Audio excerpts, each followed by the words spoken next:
Hi, and welcome to our 2025 quick training about the annual report for local government solid waste and materials management. My name is Sandy Skolachenko. I'm here today with Alex Miller. We both work for the Division of Environmental Assistance and Customer Service within DEQ, and our division is responsible for managing this reporting process. So we'll start with a quick intro, and then we'll get into the report itself. Um, so each North Carolina local government is required by general statute to complete this annual report, and the due date is September 1st each year.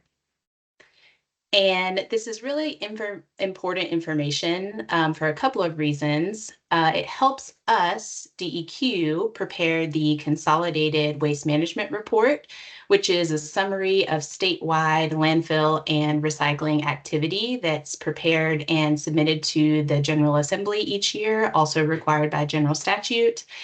And then the information that we collect from you on this report is super important for statewide planning, decision making. It can help us with economic development. And then it's also an opportunity to benchmark and compare your programs to other programs in the state, and also compare statewide to other states. And just a reminder, if you are ever interested in seeing the data behind this report or getting an export of information from our database, please feel free to reach out. We're more than happy to share information with you that can be helpful to your program.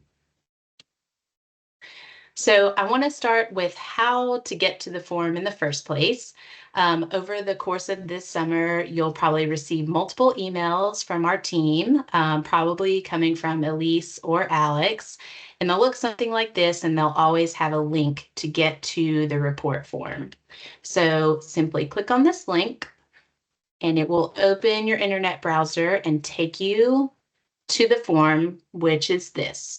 The form is completely online, so you'll enter your responses here, and we'll walk you through each of the tabs, and then we'll show you how to submit at the end. Thanks, Sandy. So let's just go through this first tab, which is the instructions.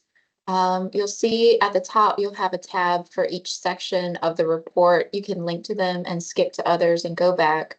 So it's an easy way to have some information, put it down, and go back. So it just explains the requirements here and gives the instructions for completing the report as well. So as Sandy said, this is a fully web-based report. If you click next at the bottom, it'll continue on previous. You can go back and forth between sections. So that's pretty self-explanatory. One thing we did want to point out is that you can save a draft and come back to your report if you haven't completed it. So when you save a draft, you will click Save a Draft at the bottom of the page, and the web page will prompt you for your email address. Make sure that you put in your correct email address, as we have no way of recovering a draft report if it's under the incorrect email address. So as you see down here, you can click Save as Draft. We'll click that. You can type in your email. We're going to use Sandy as a guinea pig. I can spell her name correctly.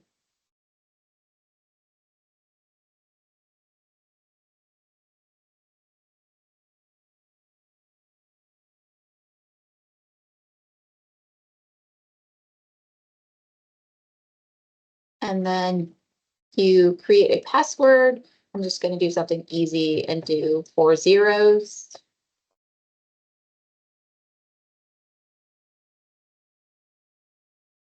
And save it. And this will prompt it to send an email to your email address that you definitely entered correctly. And then you can go back to your saved draft.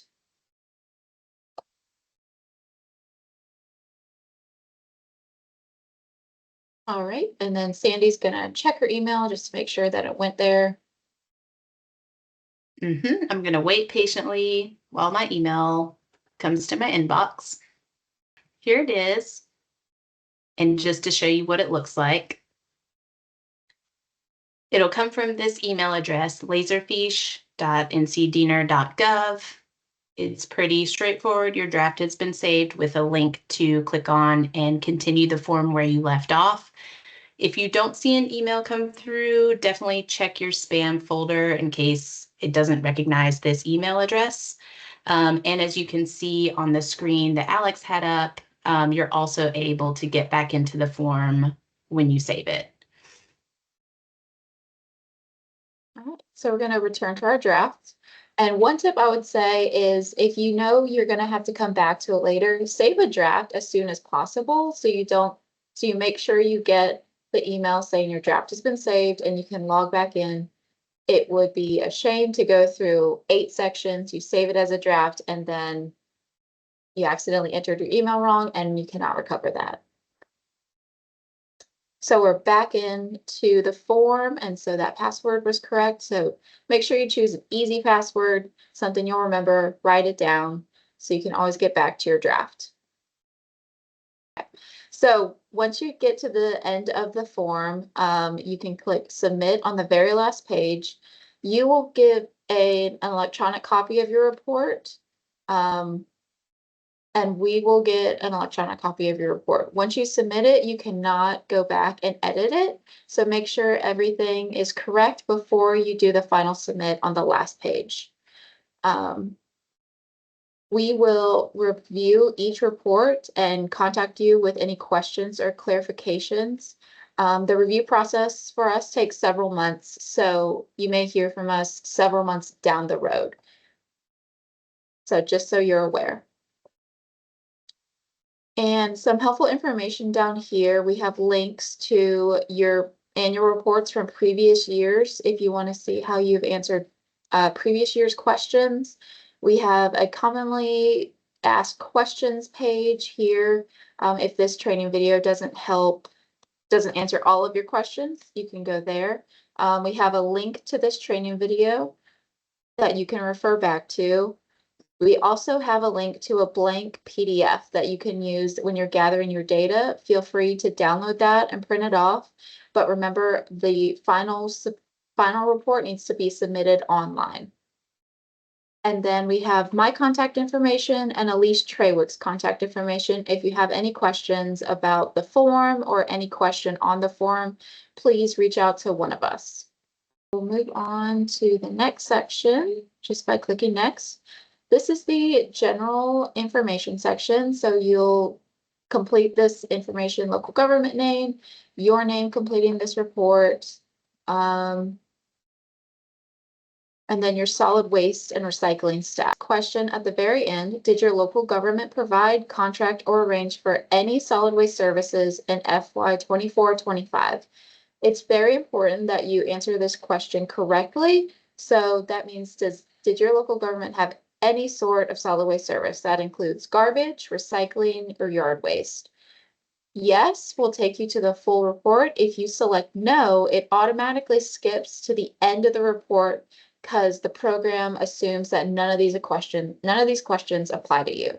So please answer this one correctly so we don't have to track you down and make sure that this info is correct. All right, so we're going to click yes.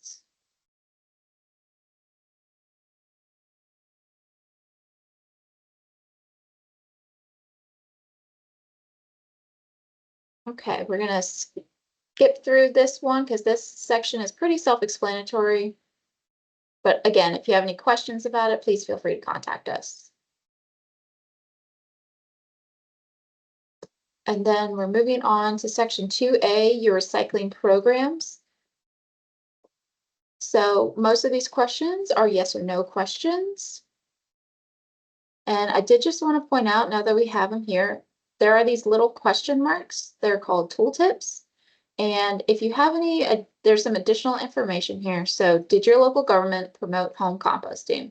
And here we've defined home composting refers to this explanation here. So if you see any of these tooltips, just hover over it and you can see kind of the additional information that we've provided. Looking at this public recycling services question, you're going to choose which of the following best describes your recycling program for the past fiscal year. 1, my local government did operate or contract for a recycling program. 2, my local government did not operate or contract for a recycling program itself, but did participate in a recycling program sponsored by another local government. For example, your local government did not have its own recycling program. However, your residents were able to participate in a countywide subscription program. That's just one example. And then 3, my local government did not operate, contract, or participate in any recycling program. So choose one of those 3 options that best applies to you. And then looking at curbside recycling program, for this question, we're going to say yes. And in this form, several questions, once you answer yes, we'll continue on with additional questions.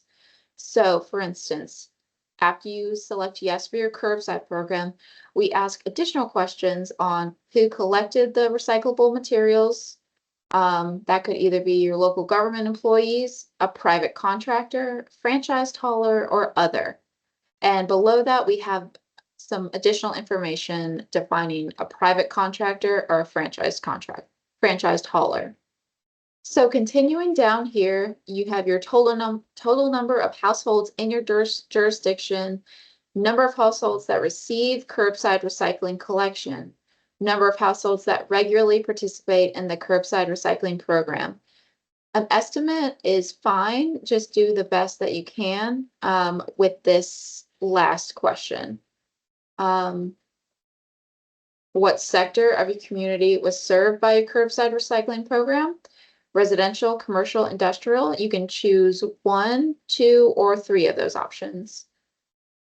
How frequently were just the residential curbside recyclables collected? So in this, we're strictly speaking for households, no downtown areas, no commercial or industrial areas. Now going through the rest of the questions, going to this last question under curbside, how do residents enroll in curbside recycling service? What we're looking for here is if residents are automatically signed up to participate in the curbside recycling service, or if they have to take an extra step in order to be signed up.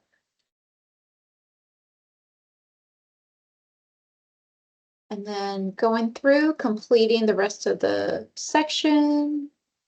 It's pretty straightforward.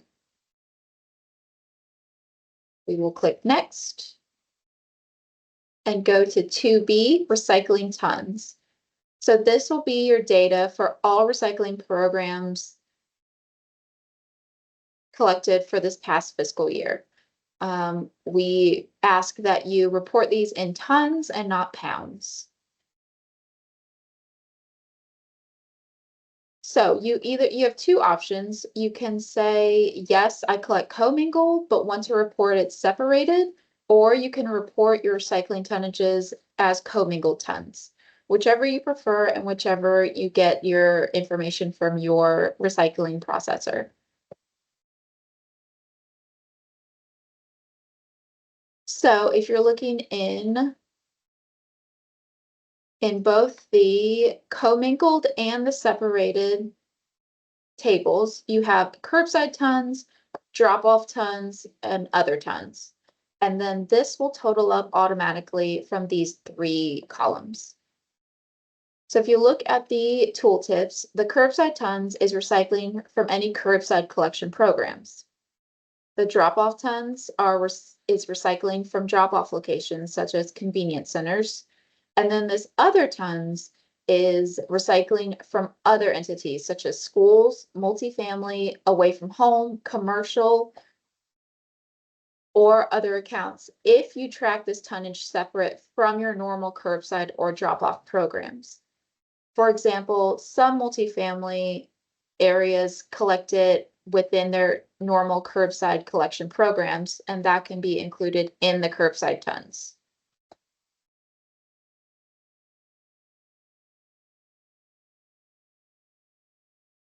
We have the rows for the common commodities over here. And then we also have other recycling tonnages. However, just note that you do not report your yard waste, your tires, HHW, used oil, batteries, or other special recyclables in this section. There is a separate section for those materials.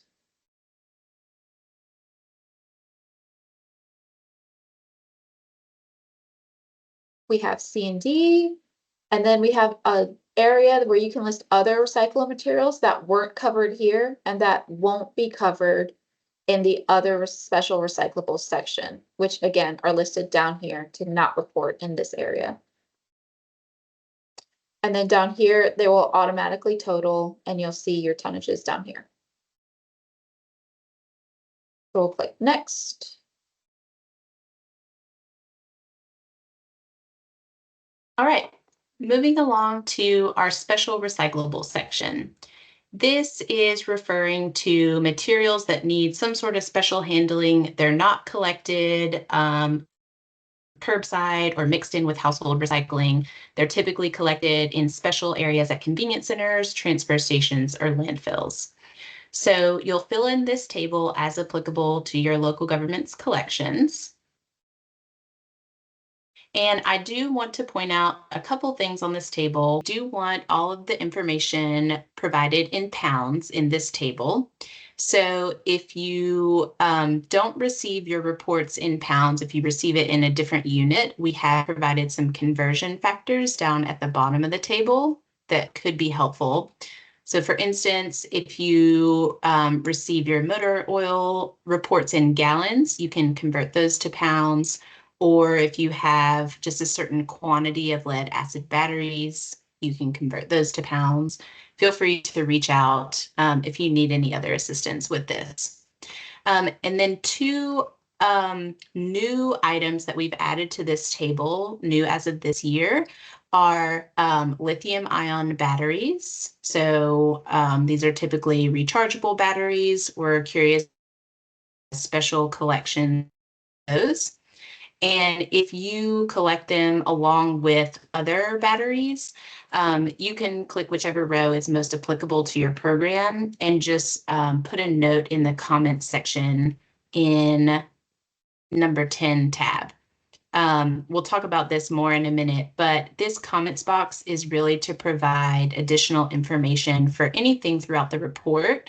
And to communicate any kind of major changes that your program had this year compared to last year. So asking about lithium ion batteries, and a note here, one of the reasons we are asking about these in particular is because there is a landfill ban on lithium batteries that goes into effect December 1, 2026. Those will be added to our list of landfill ban materials in North Carolina. And then the other material that we've added this year is solar panels, just as another emerging waste stream. Curious to start understanding where local governments have recycling opportunities for those. So scrolling down the next section asks about household hazardous waste programs. So if you do operate a household hazardous waste facility or temporary event, you can answer the follow-up questions here. And just a note to please make sure that you're not double reporting any information. So if you collect, let's say, lithium ion batteries as part of your HHW events, and they're included in the total pounds of HHW that you report here, please make sure you're not also reporting those pounds up above, because we want to avoid any double counting in this section. All right, moving on to the next.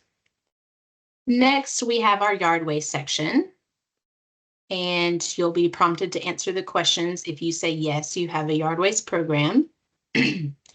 And I want to talk a little bit about this table, which we've made a few changes to since last year.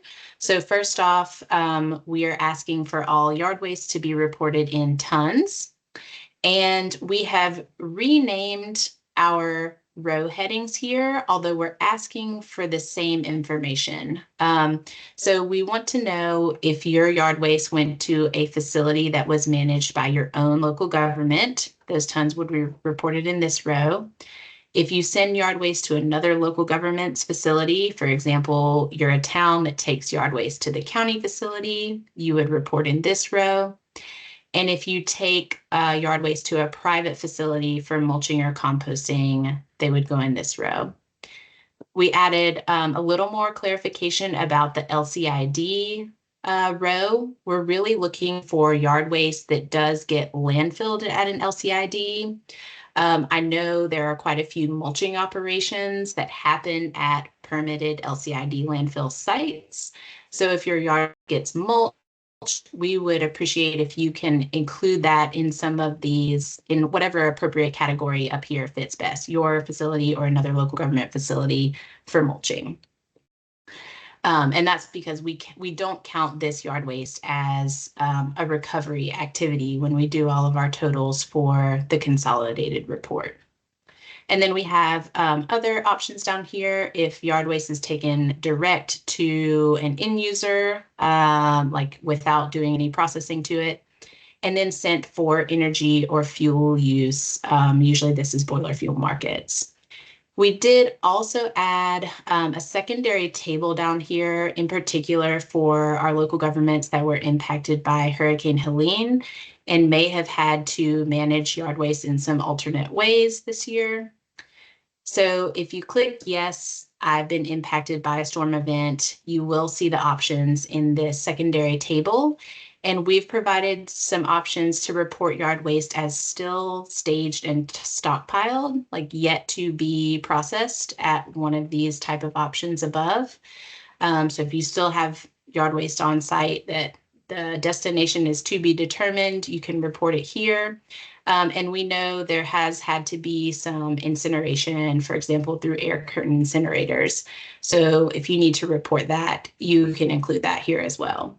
And if there's any other alternative management pathways that don't neatly fit into these boxes, please reach out and let us know or put a note in the section 10 comments if you need to.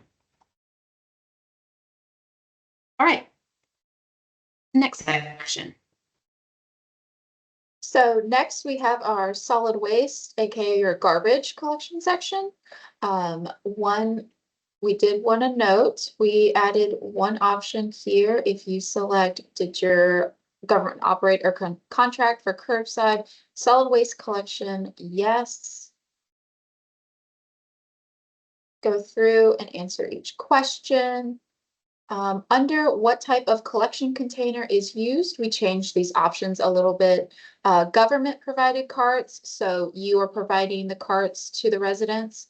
Hauler provided carts, if you're a contracted hauler or providing the carts. Resident provided containers, so we know some residents use their own containers for garbage collection, and then bags. So these are just a little bit different from last year, so wanted to point that out. And then we continue on asking about bulky waste and white goods services. There'll be an additional section on white goods services, so you can offer some additional information further down this form. Commercial solid waste collection, did you provide solid waste collection services for commercial entities? And then any solid waste convenience sites. So again, when we're referring to this solid waste section, we're referring to your garbage or trash. Then the next section is education.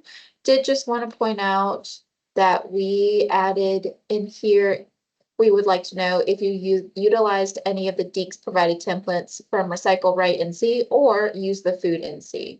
And then you can click each link here to see some of the outreach that we have available that you may have used if you just needed a refresher. Moving on to everyone's favorite section, the budget section. Yes. the budget section. So I want to just touch on a few portions of this section. We asked the question about how you use your solid waste disposal tax distributions. One note is that every local government that does provide any type of solid waste service does receive solid waste disposal tax distributions. So if you need information about your distribution amounts, we have a link to the Department of Revenue website. You can cross-check their spreadsheet. And as general statute requires, those funds must be used for your solid waste activities. So this gives you an opportunity to confirm that here by telling us what they're used for. Here, 7.3 will allow you to select what methods you use to fund your solid waste programs. So you can check all that apply. And then we did make a few changes to the household fees section.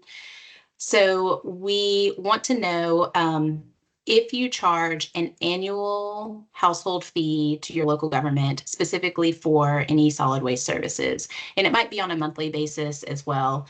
And if so, we want you to tally that up to give us the annual amount that each entity gets charged. So the change we made to this table is moved this option for a combined fee up to the top. So what we're looking for here is any household fee that might cover multiple services. We're noticing a lot more that you may charge what's called a solid waste fee, but that helps cover the cost for garbage and recycling services. So in that case, it would be appropriate to report that as a combined fee. And then down below, we've broken out fees for separate services, just a fee, we're calling it garbage to avoid any confusion with solid waste, which is sometimes used as more of an umbrella term. So a fee that just helps cover the garbage or trash service. A fee that is separate for recycling can be reported here. If you have an annual or monthly fee for yard waste service, you can report it here. Same is true for bulky waste. However, we're not looking for like per pickup charges. So you might say, we'll come and pick up yard waste at $10, per pickup upon request. We're not looking for those type of fees here. We're just looking for, an annual fee. For example, you can pay $80 and have a yard waste cart if you choose to, that'll be serviced on a regular basis. That's the type of fee we want here. And then the opportunity to report availability fees, most commonly charged by counties for the availability to use convenience centers, for example.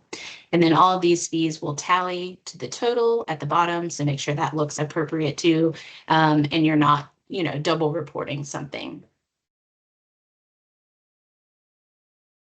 This section allows you to report the total cost for any contracts you have. So contracts for solid waste, recycling, or combined services. And then section 7.4 is our full cost accounting section. This is another requirement per general statute that all local governments conduct full cost accounting and inform your users of such costs.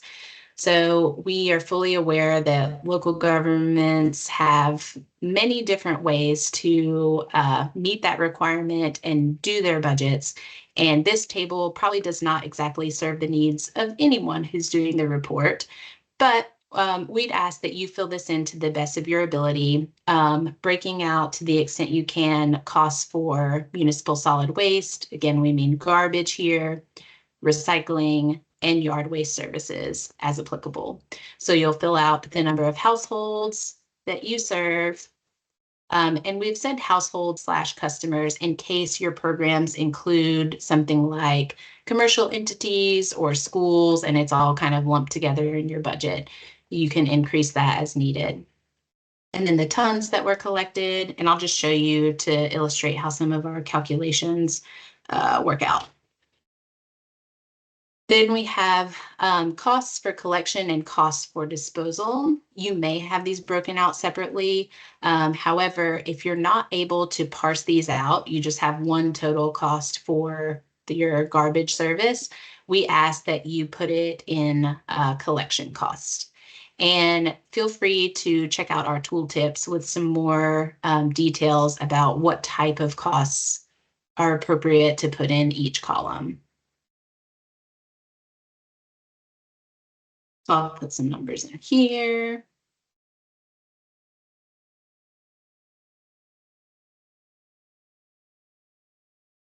That's not realistic. But you can see that our cells will then calculate a cost per ton managed and a cost per household or customer. So if you have questions as you're filling out the budget table, please feel free to reach out and ask us. Again, please just fill it out, to the best of your ability based on how you do your own budgets. And at the end, we have an opportunity to put the full cost for operating particular facilities if you operate those, a landfill, transfer station, a yard waste facility, or a recycling facility. Section 8 is for counties only, so you'll skip through this if you're a municipality. If you're a county, you'll then be prompted to answer 2 more sections about white goods and scrap tires. And this is also, mandated by legislation that only counties report these. We have a few examples of municipalities who operate white goods or scrap tires programs. In those instances, we ask that you provide your information to the county and allow them to report the information to us. So we won't go through these in too much detail. We do pass the information collected in 8A and 8B to our colleagues in the solid waste section who manage the white goods and scrap tires programs. But of course, as we've said, please reach out if you have any questions. Section 9 is about disaster planning and preparedness. And the questions are pretty straightforward, and we haven't made any changes to this section since last year. And section 10 is our comment box. We offer this here for you to just put anything in here that's helpful to explain some of your answers or make notes where it was difficult to fit your information into, the options that we provided you. Alex mentioned that we review each and every one of these reports, and we definitely read those comments and rely on them to make sense of some things that might have changed from previous years or some things that don't quite fit neatly into our form. So please feel free to use this section.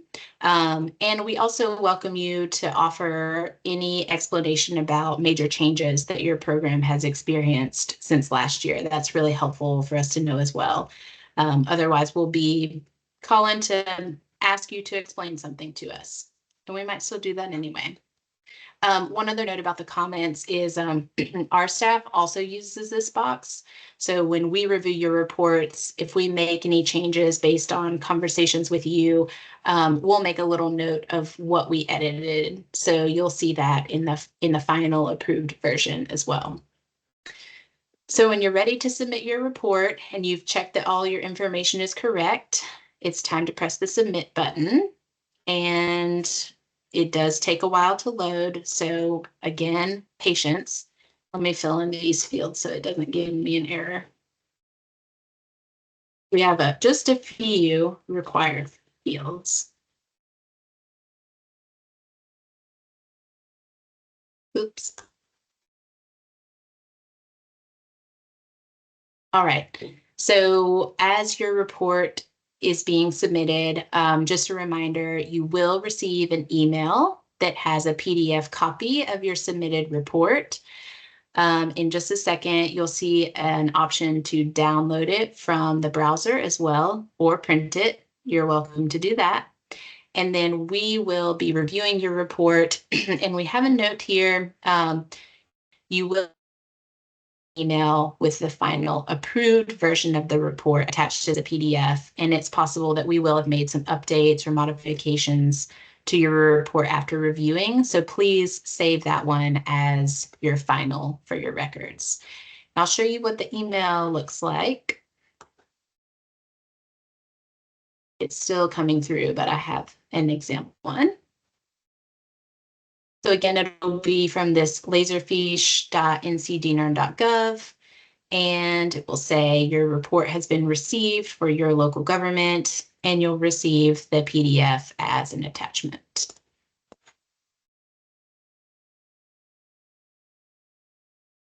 And here it is, and you can save that for your files.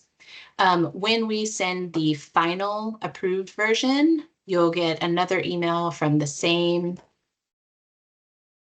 email address, and the subject will say approved, appropriate fiscal year, solid waste materials management report.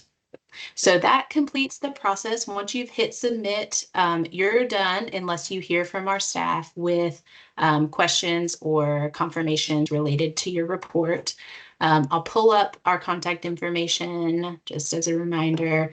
We're more than happy to talk through questions with you and appreciate you reaching out if there are things that you're not sure about. So thank you for listening to our training. You can access the recording anytime from the instructions page. And we thank you for your time for filling out the report.